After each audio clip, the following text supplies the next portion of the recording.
Hello everyone, today I'll discuss about moving coil galvanometer. So now very first we will discuss about the construction of galvanometer. मतलब galvanometer के किस तरह से बनाया जाता है. तो galvanometer बेसिकली हमको क्या बताता है, करंट.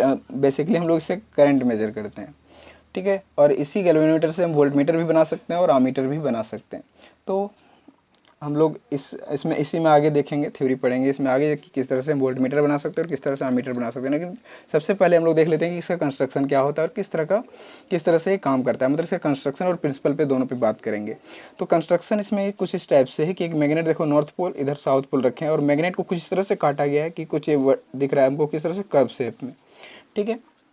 और इसके अंदर जो ये सर्कुलर देख रहे हो उसको वहाँ पे लगा हुआ है सॉफ्ट आयरन कोर. अब बोलोगे सॉफ्ट आयरन कोर यहाँ पे क्यों लगाया गया है. इसका कारण है कि सॉफ्ट आयरन कोर जो है सो ये परमियाबिलिटी जो है वो अच्छे से, इसमें परमियाबिलिटी जो है वो, इसका परमियाबिलिटी अच्छा होता है. मतलब इसमें क्या होता है ना कि जितना भी मैग्नेटिक फील्ड है वो अच्छे से इसमें पास कर जाता है. हम लोग अगला चैप्टर में पढ़ेंगे different different type of materials. तो उसमें एक फेरोमैग्नेटिक मटेरियल होता है जिसमें क्या होता है ना कि मैक्सिमम मैग्नेटिक फील्ड जो है इससे क्रॉस कर जाता है, इसके अंदर पास हो जाता है मैग्नेटिक फील्ड. इसलिए इसको यूज किया गया है यहाँ पे कि इसके अंदर मैग्नेटिक फील्ड पास हो सके.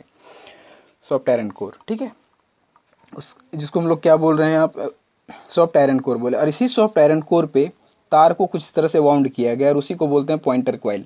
मतलब मान लो ये पेन है, पेन, ठीक है, और इसी के ऊपर कुछ इस तरह से तार को वाउंड किया गया है. ऐसा नहीं, ऐसा वाउंड किया गया है वर्टिकली, क्योंकि उसको कुछ इस टाइप से थोड़ा लेंथ का लिया जाता है उसको, क्योंकि उस तरह से सेट किया जाता है इस तरह से, ठीक है, वर्टिकली डाल दिया जाता है.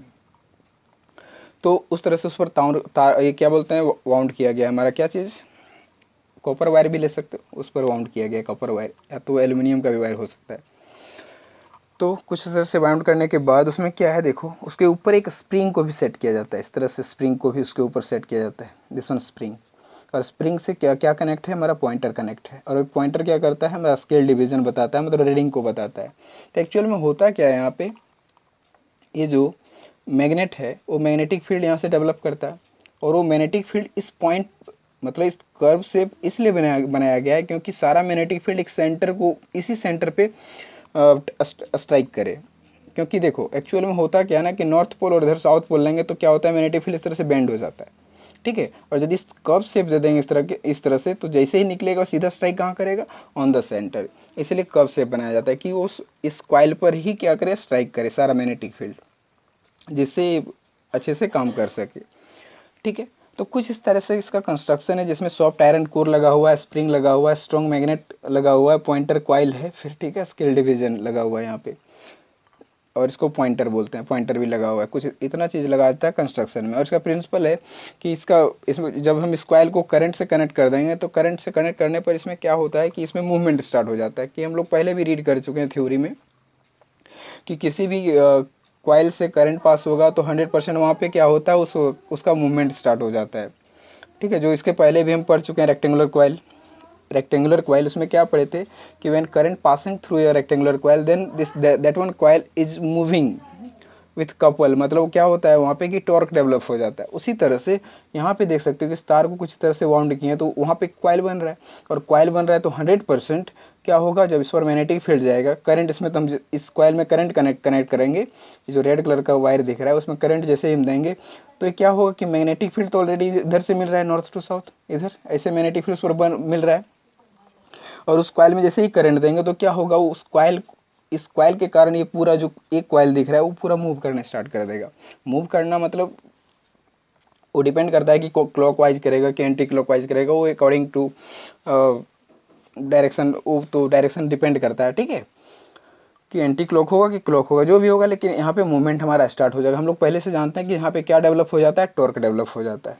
तो यहाँ पे हम कह सकते हैं कि when current passes through the coil then due to magnetic field it will experience torque. तो वहाँ पे टॉर्क डेवलप होगा, मतलब इसका मूवमेंट होगा, तभी तो ये पॉइंटर हमारा इधर उधर मूव करता है. जैसे हम करंट इसमें अप्लाई करते हैं तो पॉइंटर क्या है, कुछ करंट बताने लगता है, तो यहाँ पे मूवमेंट स्टार्ट हो जाता है. मतलब इसका इस जो स्प्रिंग यहाँ पे लगा हुआ है वो क्या होता है, कंप्रेस होता है. कंप्रेस जैसे करंट देंगे तो या तो कंप्रेस होगा या तो डिफ्लेक्ट होगा, जो भी होता होगा. मतलब उसमें जो है सो स्प्रिंग फोर्स लग जाता है, तो स्प्रिंग फोर्स हम लोग जानते हैं क्या होता है, F is directly proportional to the x, F is equal to, फिर इसको हम यदि प्रोपोर्शनलिटी को हटाते हैं तो के एक्स, जिसको बोलते हैं restoring force, F is the restoring force. तो ये रीस्टोरिंग फोर्स वहाँ पे डेवलप हो जाता है जब ये मान लो इसमें करंट पास, इस कॉइल में करंट दिए हैं और मैग्नेटिक फील्ड ऑलरेडी है, तो जैसे ही हम करंट पास होगा कॉइल से तो मैग्नेटिक फील्ड में वो ऑलरेडी प्रेजेंट है, तो वहाँ एक्सपीरियंस क्या करने लगेगा, टॉर्क एक्सपीरियंस करने लगेगा, वो मूव करना स्टार्ट करेगा। तो मूव करना स्टार्ट करेगा तो 100% स्प्रिंग पर क्या होगा, उस पर रिस्टोरिंग फोर्स डेवलप हो जाएगा, ठीक है। और जैसे ही करंट अप्लाई करना छोड़ देंगे तो ऐसे वो जीरो पर फिर आ जाएगा, ये डिफ्लेक्शन जो इधर हुआ वो फिर कहाँ पे चला जाएगा, जीरो पे चला जाएगा। मतलब अभी एंटी क्लॉक, सपोज करो कि एंटी क्लॉक वाइज मूव करके जब करंट इस पर अप्लाई किए और जैसे ही करंट को छोड़ते हैं फिर कहाँ पे चला जाएगा, जीरो पे चला जाएगा। इस तरह से हम लोग क्या देखते हैं, गैल्वेनोमीटर हो या तो वोल्ट मीटर या तो फिर आमीटर, कुछ भी हो, कुछ इस तरह का ही डिफ्लेक्शन वहाँ पे होता है। तो कुछ इस तरह से इसका कंस्ट्रक्शन है और इसका प्रिंसिपल है जो इसका प्रिंसिपल जो है कुछ टाइप से काम करता है। प्रिंसिपल जो है इसमें रिस्टोरिंग फोर्स वहाँ पे डेवलप हो जाता है, बट वहाँ पे फोर्स नहीं लगाएंगे, वहाँ पे हम टॉर्क लगाएंगे। किस तरह से वो देखो, तो एक्सपीरियंस जब टॉर्क होगा तो torque is equal to, already हम लोग थ्योरी में पढ़ चुके, तो डायरेक्ट यहाँ पे फॉर्मूला को यूज करेंगे।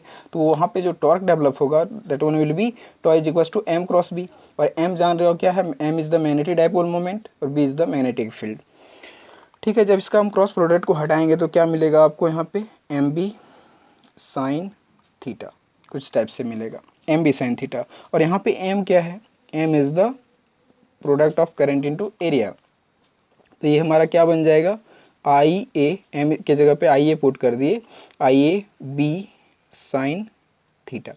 और यहाँ पे देख सकते हैं कॉइल जो है वो कितना टर्न्स है, हम इस कॉइल में एन टर्न्स दिए हैं, तो यहाँ पे एन अप्लाई मल्टीप्लाई कर देंगे तो लिख सकते हो यहाँ पे for N turns, for N turns tau will be, जो हमारा टॉर्क आएगा वो किसके बराबर आ जाएगा, N I A B sine theta. अब यहाँ पे थीटा कितना है उसको देखना है। यहाँ पे देखो मैग्नेटिक फील्ड कुछ इस टाइप से हमारा कॉइल है, देखो कॉइल कुछ इस टाइप से है, दिस वन कॉइल, और कॉइल कुछ इस तरह से वर्टिकल है, ठीक है। तो उसके ऊपर कुछ तार को वाउंड किए कुछ इस टाइप से, तो मैग्नेटिक फील्ड हमारा उस कॉइल पे इधर से आ रहा है, देखो मैग्नेटिक फील्ड इधर से, और एरिया जो होगा वो किधर होगा, उसका एरिया जो है वो कुछ इस टाइप से ऊपर की तरफ होगा, एरिया ऐसे, मतलब इस पर एरिया जो है ऊपर की तरफ होगा ऐसे, और मैग्नेटिक फील्ड इधर से आ रहा है, मतलब एंगल वहाँ पे किसी भी कंडीशन में देखो ऐसे देखोगे मैग्नेटिक फील्ड इस टाइप है, फिर भी एरिया उधर है, अप है, और इधर से मैग्नेटिक फील्ड तुम देखोगे वैसे वैसे भी कंडीशन में तुम्हारा क्या है, एरिया जो है सो अप साइड ही मिल रहा है। मतलब हर एक सिचुएशन में तुमको जो एंगल वहाँ पे मिलेगा मैग्नेटिक फील्ड और एरिया के बीच में, वो हमको क्या मिलेगा, 90 डिग्री मिलेगा। तो हम यहाँ पे लिख सकते हैं कि आई ए मतलब current element this one I A into B, मतलब करंट, या तो एरिया की बात करते हैं तो एरिया और बी, ए एंड बी के बीच में जो एंगल बन रहा है वो कितना बन रहा है, 90 डिग्री। मतलब यहाँ पे बोल सकते हैं कि theta is the 90 degree in all situations, हर एक सिचुएशन में हमको क्या मिलेगा, 90 डिग्री, बिकॉज ये जो है एरियल वेक्टर तो हमेशा परपेंडिकुलर होता है ऑन द आयरन कोर होगा, ऑन द आयरन कोर, तो उस कोर पे जो है कोर ही तो मूव कर रहा है, वही तो रोटेट कर रहा है।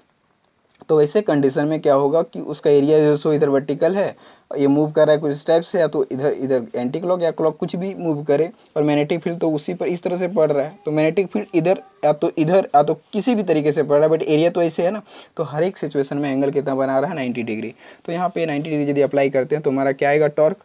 तो टॉर्क का वैल्यू जो आ जाएगा वो आ जाएगा tau is equals to N I A B sine 90 degree, और साइन 90 का वैल्यू 1 होता है, तो ये हो जाएगा N I A B only, N I A B, this is the torque, torque is equals to N I A B. इसको हम लोग इक्वेशन नंबर 1 मान लेते हैं। और अभी हम समझाए आपको कि वहाँ पे जो स्प्रिंग का काम है, स्प्रिंग का काम क्या है, force is directly proportional to the x, कुछ टाइप से रिस्टोरिंग फोर्स जो क्लास 11th में हम लोग पढ़े थे। लेकिन वहाँ पे यदि हम टॉर्क की बात करें, यदि एफ के जगह पे हम टॉर्क ले लें, तो टॉर्क जो किस पर, एंगुलर, यहाँ पे जो तो एंगुलर मूवमेंट हो रहा है, क्योंकि ये तो क्या बोलते हैं, सर्कुलर मोशन कर रहा है। तो ऐसे कंडीशन में हम यहाँ पे, ये तो लीनियर मोशन के लिए होता है, this is F is directly proportional to the x for the linear motion. But यदि यहाँ पे एंगुलर मोशन की बात करें, क्योंकि यहाँ पे मूव कर रहा है कुछ सर्कुलर जैसा, तो यहाँ पे टॉर्क डेवलप तभी तो होता है जब वो सर्कुलर मोशन कर रहा है। तो ऐसे कंडीशन में हमारा जो टॉर्क फोर्स के जगह पे टॉर्क लेंगे, और जो डिपेंडेंसी होगा वो हमारा क्या हो जाएगा, किसी एंगल पे करेगा। तो उसके जगह पे हम यहाँ पे क्या लिखेंगे, देखो तो लिखते हैं फॉर टॉर्क, फॉर टॉर्क, जिस रीस्टोरिंग टॉर्क भी बोल सकते हो, फॉर रीस्टोरिंग टॉर्क, तो यहाँ पे हो जाएगा हमारा tau is directly proportional to the angle. Phi मान लेते हैं एंगल को, थीटा भी ले सकते हैं, नो प्रॉब्लम, बट यहाँ पे फाई लेके चलते हैं क्योंकि एनसीईआरटी आपका फाई माना है, तो हमको यहाँ पे फाई लेके चलना है। तो tau is directly proportional to the phi, और यदि यहाँ पे प्रोपोर्शनलिटी को हटाते हैं तो हमको एक कांस्टेंट मिलता है, दैट इज द के।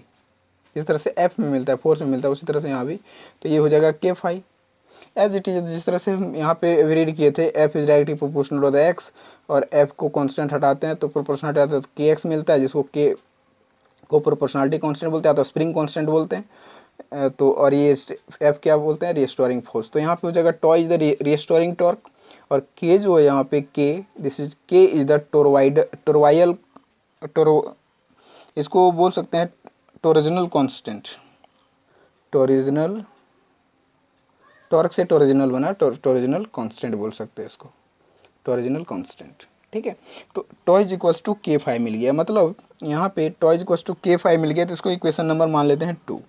This one is equation number 2। मतलब यहाँ पे हमको दो इक्वेशन मिल गया, tau is equals to K phi, और यहाँ पे मिल गया tau is equals to NIAB। तो दोनों इक्वेशन में देख सकते हो लेफ्ट साइड सेम है, तो हम लोग दोनों इक्वेशन को इक्वेट कर सकते हैं। तो we can write here from, comparison कर दो तो हम लोग यहाँ पे लिख सकते हैं फ्रॉम इक्वेशन 1 एंड 2, दोनों यदि कंपैरिजन करेंगे तो देखो यहाँ हो जाएगा NIAB, this one NIAB is equals to K phi. ठीक है, और यदि यहाँ पे हम फाई को सब्जेक्ट करें, फाई को सब्जेक्ट करें तो हमको मिल जाएगा NIAB डिवाइडेड बाय के, और यदि इस करंट को इधर ले आओ तो बन जाएगा phi divided by I is equals to NIA, sorry I तो इधर आ चुका है, तो ये हो जाएगा NBA लिख दो, NBA, या फिर ऐसे लिख सकते हैं NAB डिवाइड बाय के, कुछ इतना आया, 5/I is equals to NAB divide by K. तो ये जो 5/I हमारा यहाँ पे रिजल्ट मिला, 5/I is equals to NAB divide by K, this one. अब यहाँ पे ये 5/I क्या है, दिस वन 5/I को बोला जाता है करंट सेंसिटिविटी। मतलब क्या है ना कि गैल्वेनोमीटर बहुत सेंसिटिव होता है, थोड़ा सा ही करंट दोगे तो रिफ्लेक्शन होना स्टार्ट हो जाएगा, और बहुत ज़्यादा देर तक करंट दे दोगे तो गर्म हीट होकर के उसका कॉइल टूट जाता है। ठीक है, तो इसीलिए इसको बहुत सेंसिटिव माना जाता है। मतलब फाई जो है एंगल के अकॉर्डिंग, मतलब बहुत ज़्यादा डिफ्लेक्शन होगा तो करंट बहुत ज़्यादा दे दोगे, मतलब करंट के अकॉर्डिंग रिफ्लेक्शन वो रिप्रेजेंट करता है हमारा, मतलब angle per unit current is the current sensitivity. मतलब यहाँ पे यदि तुम लिखना चाहो तो this is 5I is the current sensitivity, इसको बोला जाता है करंट सेंसिटिविटी। मतलब ये एंगल के अकॉर्डिंग हमारा करंट का पास होना। ठीक है, एंगल के अकॉर्डिंग करंट का पास होना, उसके अकॉर्डिंग हमारा वहाँ पे डिफ्लेक्शन बताएगा गैल्वेनोमीटर। ठीक है, तो यहाँ पे हम कह सकते हैं कि नंबर ऑफ टर्न्स, ये जो देख सकते हो यहाँ पे कि ए कांस्टेंट है, एरिया उसका कांस्टेंट है, मैग्नेटिक फील्ड कांस्टेंट है, के ऑलरेडी कांस्टेंट है, तो ये 5/I डिपेंड आखिर किस पर करेगा, तो ओनली वो एन पर करेगा, नंबर ऑफ टर्न्स पे करेगा। किसका टर्न्स, ये वाला टर्न्स, ये जो रेड कलर का है वो टर्न्स पे डिपेंड करेगा। मतलब number of turns will increase, then 100% 5/I will also increase, ये भी इंक्रीज करेगा। इसका मतलब क्या है कि यदि हम नंबर ऑफ टर्न्स बढ़ा दें तो उसका करंट सेंसिटिविटी भी क्या हो जाएगा, इंक्रीज कर जाता है। ठीक है, तो वो बहुत सेंसिटिव होता है और उसका डिफ्लेक्शन जो उसके अकॉर्डिंग ही बढ़ जाएगा और घट जाएगा। मतलब नंबर ऑफ टर्न्स जितना उसमें देंगे उसके अकॉर्डिंग उसका सेंसिटिविटी भी बढ़ेगा और घटेगा। ठीक है, तो number of turns increase then current sensitivity will also increase, ऐसा। उसके बाद इसमें एक और है वोल्टेज सेंसिटिविटी। देखते हैं वोल्टेज सेंसिटिविटी के साथ क्या होता है। हम करंट सेंसिटिविटी में देख रहे हैं कि यदि इसका एंगल करंट बढ़ाते हैं तो उसका एंगल जो कम या ज़्यादा हो जाता है। मतलब हम यदि करंट बढ़ा दें या घटा दें उसके अकॉर्डिंग जो डिफ्लेक्शन का एंगल है वो क्या होता है, घट रहा है और बढ़ रहा है। अब देखते हैं क्या वोल्टेज सेंसिटिविटी में क्या होता है। तो वोल्टेज सेंसिटिविटी कैसे निकालोगे, इसी इक्वेशन से हमको वोल्टेज सेंसिटिविटी निकालना है। तो यहाँ पे हमारा इक्वेशन है 5/I is equals to N A B divide by K, this one. और हमको चाहिए क्या चीज़, वोल्टेज सेंसिटिविटी,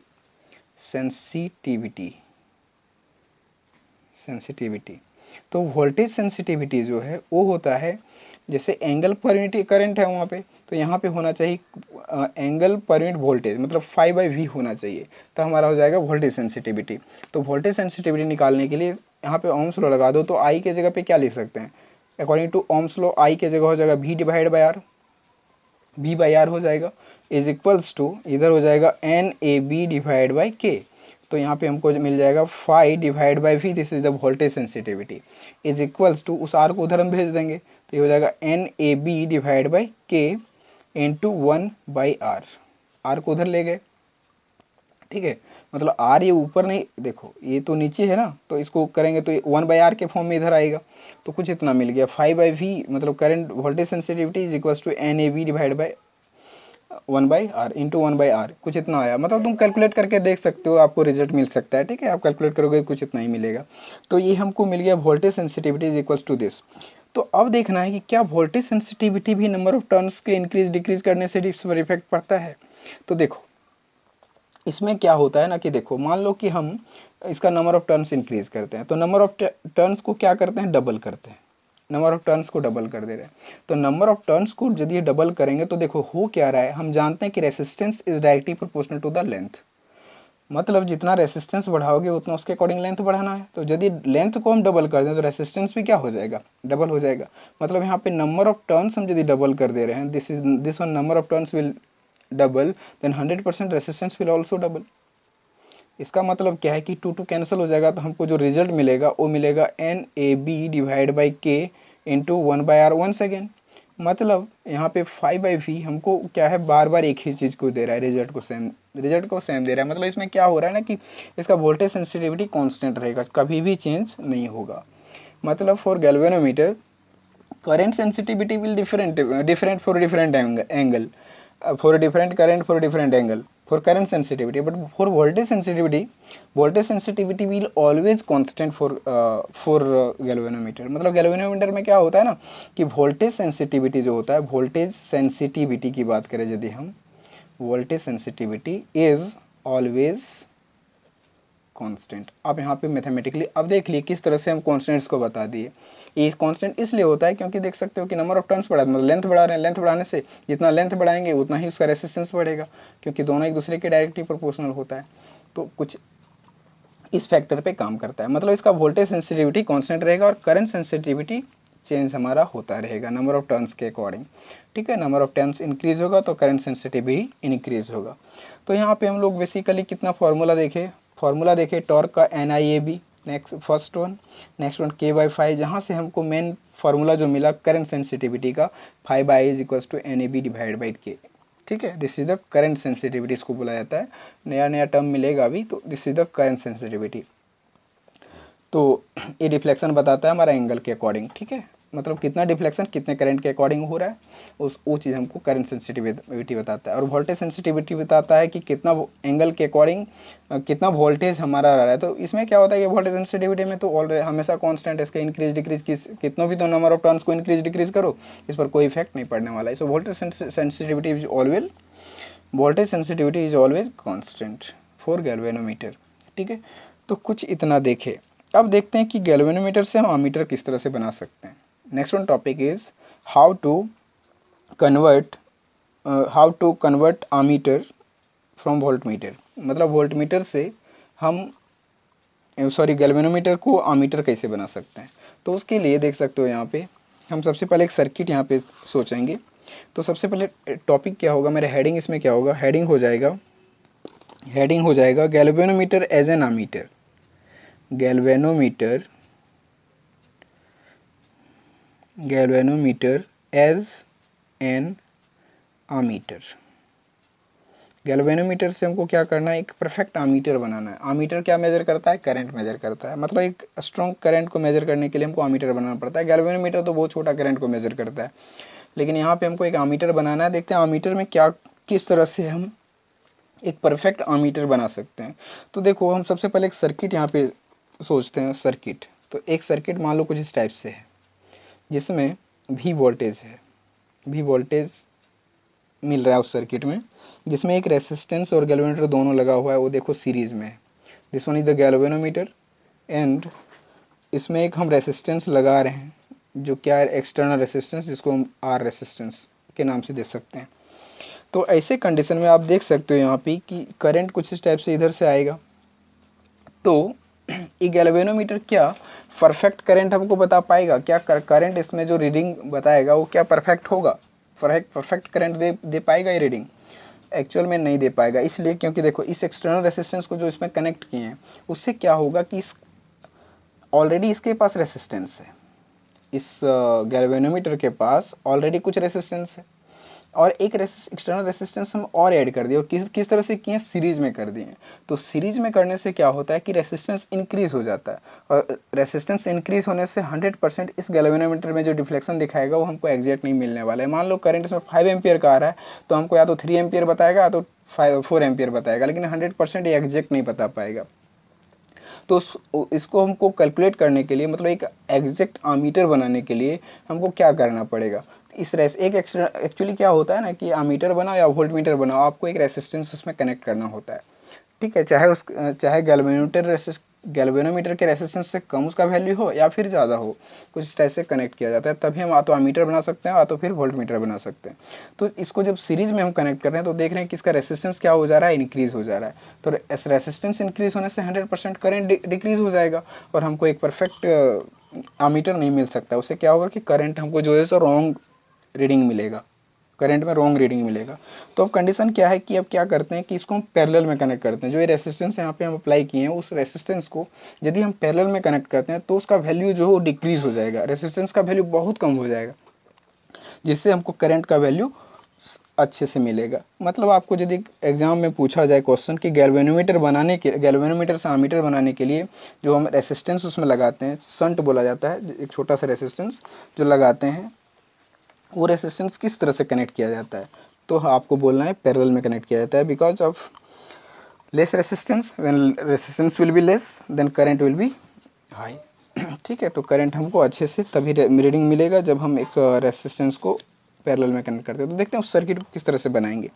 तो वो सर्किट जो बनेगा कुछ इस टाइप से बनेगा। यहाँ पे सर्किट देख सकते हो, देखो ये करंट इधर से आई करंट आ रहा है, यही वाला आई करंट, और उसमें हमको क्या करना है, गैल्वेनोमीटर इस जगह पे है तो इस गैल्वेनोमीटर को यहाँ पे कनेक्ट कर दो, सीधा गैल्वेनोमीटर।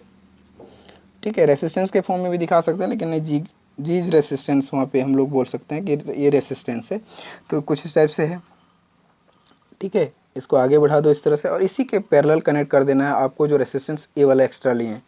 तो इसको आर के फॉर्म में भी दिखा सकते हो, और बहुत सारा बुक क्या करता है एस के फॉर्म में दिखाता है, एस फॉर शंट, ए भी रेसिस्टेंस है, ठीक है।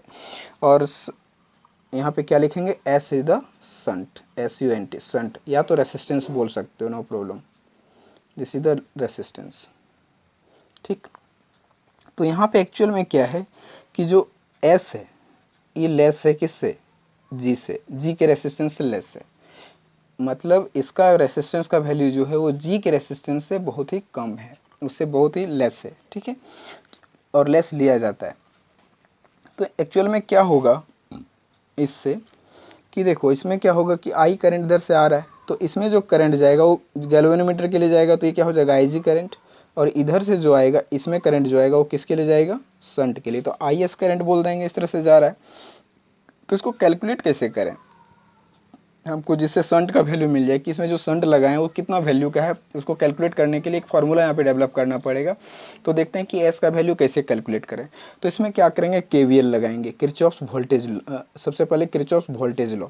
तो KVL यदि हम यहाँ पे लगाते हैं किरचॉफ्स वोल्टेज लॉ, तो KVL के लिए आपका जो यहाँ पे फॉर्मूला डेवलप होगा, देखो KVL में क्या होता है, सेम डायरेक्शन में नेगेटिव साइन लेते हैं और अपोजिट डायरेक्शन में पॉजिटिव साइन लेते हैं। तो देखो सेम डायरेक्शन कैसे है, देखो इधर से ऐसे हो रहा है एंटी क्लॉकवाइज, तो IS और हमारा डायरेक्शन दोनों सेम है, तो साइन क्या होगा, नेगेटिव, तो negative of IS this one current into resistance, तो वोल्टेज मिल गया दिस वन।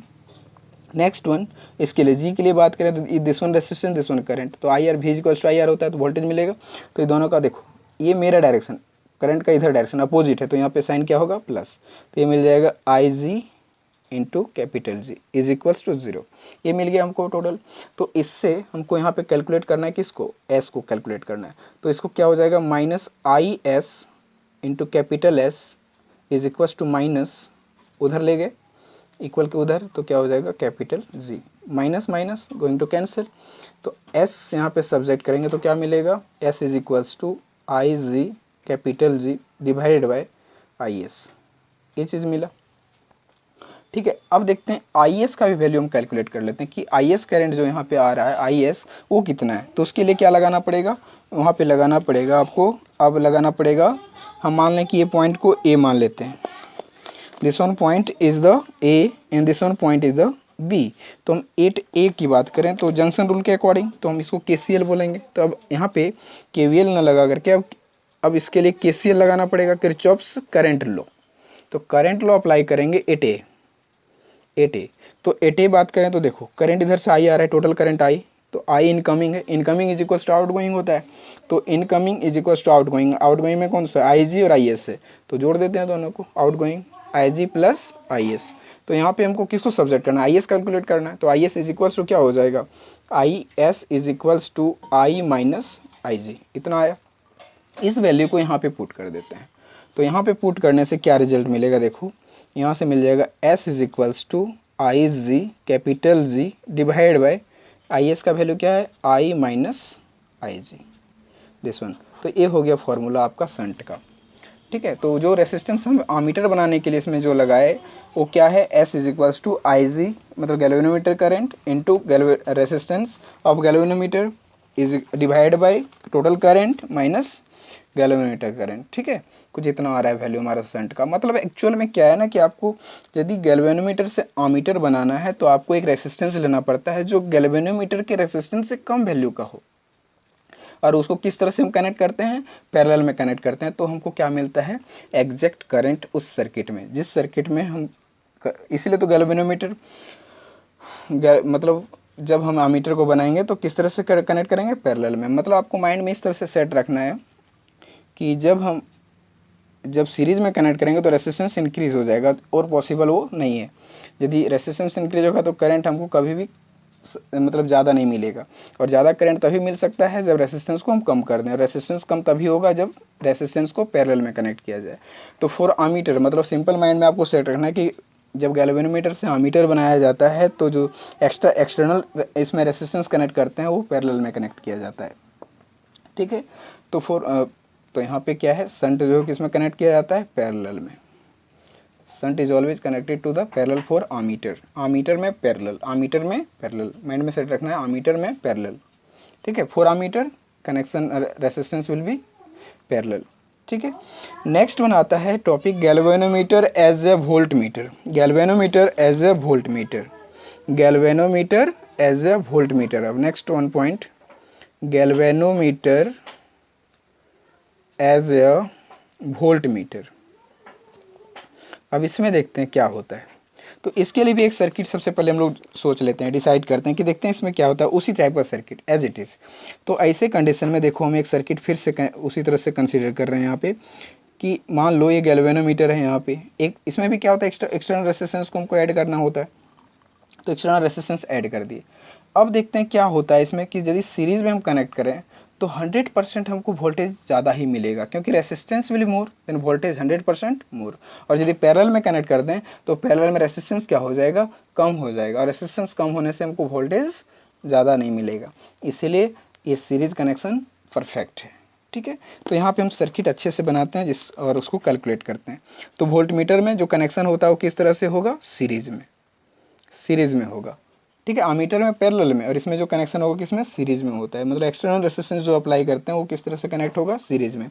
तो मान लो इस तरह से करंट आ रहा है और यहाँ पे क्या लगा दिए, गैल्वेनोमीटर, और गैल्वेनोमीटर में एक एक्सटर्नल रेसिस्टेंस जो लगाएंगे यहाँ पे वो जो है वो हम रेसिस्टेंस जो उसको बोलते हैं शंट, तो ऐसा लगा सकते हो RS, और इसको सीरीज़ में कनेक्ट करते हैं। ठीक है, उसके बाद आप बैटरी से इसको कनेक्ट कर दो, दिस वन बैटरी जिसका वोल्टेज कितना है V, कुछ स्टेप से कनेक्ट कर दिए।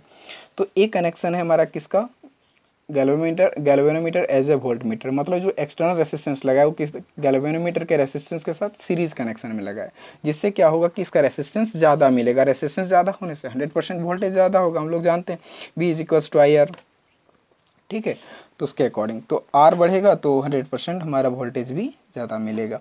तो नेक्स्ट अब इसको हमको KVL रूल लगा करके कैलकुलेट कर लेते हैं हमको, क्योंकि इसी का तो वैल्यू फाइंड करना है कि RS जो इसमें कनेक्ट किया उसका वैल्यू कितना होगा। तो इसके लिए क्या करते हैं हम लोग, इसमें भी लगाते हैं हम लोग क्या चीज़, KVL।